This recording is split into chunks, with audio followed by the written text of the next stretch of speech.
Talibé, en quelques mots seulement, la conférence pétrole-gaz, le DG donc de la SONAP qui est attendu du côté de la Mauritanie. Il s'agit d'un événement important qui va servir justement de plateforme d'encouragement et de mobilisation à l'investissement dans le secteur des hydrocarbures. C'est la structure énergie capital et power SCP qui annonce donc la tenue de cette conférence qui est prévue à Nouakchott, donc en Mauritanie, du 21 au 22 novembre, et sous la présidence du président mauritanien Mohamed Ould Ghazouani.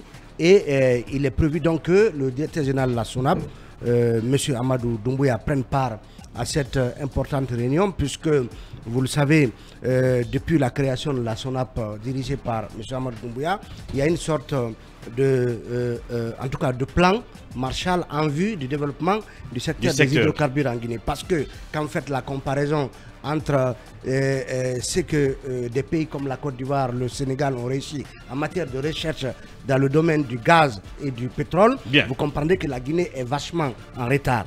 Et la mise en place récemment, en juin 2023, la création d'un centre national de visualisation des données sismiques qui permet donc à des investisseurs, des acteurs intéressés à connaître les données en matière de recherche sismique en Guinée. Et donc ce centre leur permet d'avoir accès automatiquement aux données disponibles. Absolument. Donc il y a que beaucoup d'efforts sont consentis par la SONAP en vue de mettre en place une véritable politique de prospection, d'exploration dans le domaine des hydrocarbures en Guinée. Et cela donc, ce sera l'occasion, cette conférence prévue à Nouakchott sera l'occasion pour la SONAP à travers son DG de venir affirmer ses ambitions, de venir inciter, j'allais dire, les professionnels du domaine à s'intéresser à la recherche, Guinée, à l'exploration, au potentiel, gazier, même pétrolier de ce pays,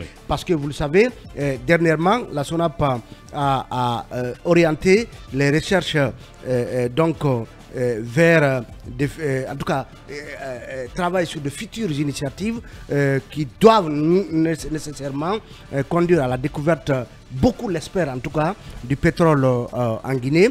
Et la présidente, en tout cas la directrice des conférences internationales de SCP, la structure qui organise cette conférence, disait par exemple le directeur général de la SONAP, en tant que leader expérimenté avec une expérience remarquable, Amadou Doumbouya est un personnage clé dans le secteur de l'énergie en Guinée. Son leadership et sa vision ont positionné la SONAP comme le catalyseur idéal pour mener les efforts de transformation et de progrès au sein du secteur énergétique de la Guinée-Conakry. Donc c'est dire que c'est une plateforme que la Guinée ne devrait pas manquer, et déjà tout est mis en œuvre du côté de la SONAP pour une participation remarquée de la Guinée, parce que Mamadouri, on ne le dira jamais assez, la Guinée cache des trésors, cache des richesses dont nous devons approfondir les recherches, et il n'y a pas de raison, selon les spécialistes, que le Sénégal, la Côte d'Ivoire et autres, et la Guinée qui pratiquement se trouvent sur la même bande sismique, que ce pays ait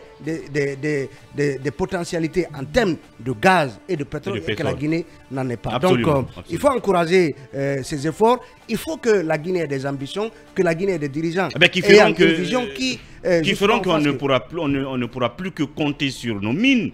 Mais après, ça va équilibrer justement, si vous voulez, les sources de revenus pour notre pays. Au lieu de compter à 80% sur les mines, on pourra aussi compter sur nos potentialités gazières, comme il a dit, et pétrolières. Bien entendu, on voudra bien recevoir le DG de la SONAP, et cela est en perspective, pour venir faire un balayage, un tour d'horizon de ce secteur, principalement sur le déplacement du dépôt pétrolier de Kaloum vers Moribaya et bien d'autres projets dans le secteur. Il se mettra à notre disposition. Je parle bien de M. Doumbouya pour faire une grande émission là-dessus. Pendant ce temps, comme on l'a toujours annoncé, on va passer à la prochaine étape de notre émission. Cette fois-ci, ce sera le dossier enquête avec Emmanuel.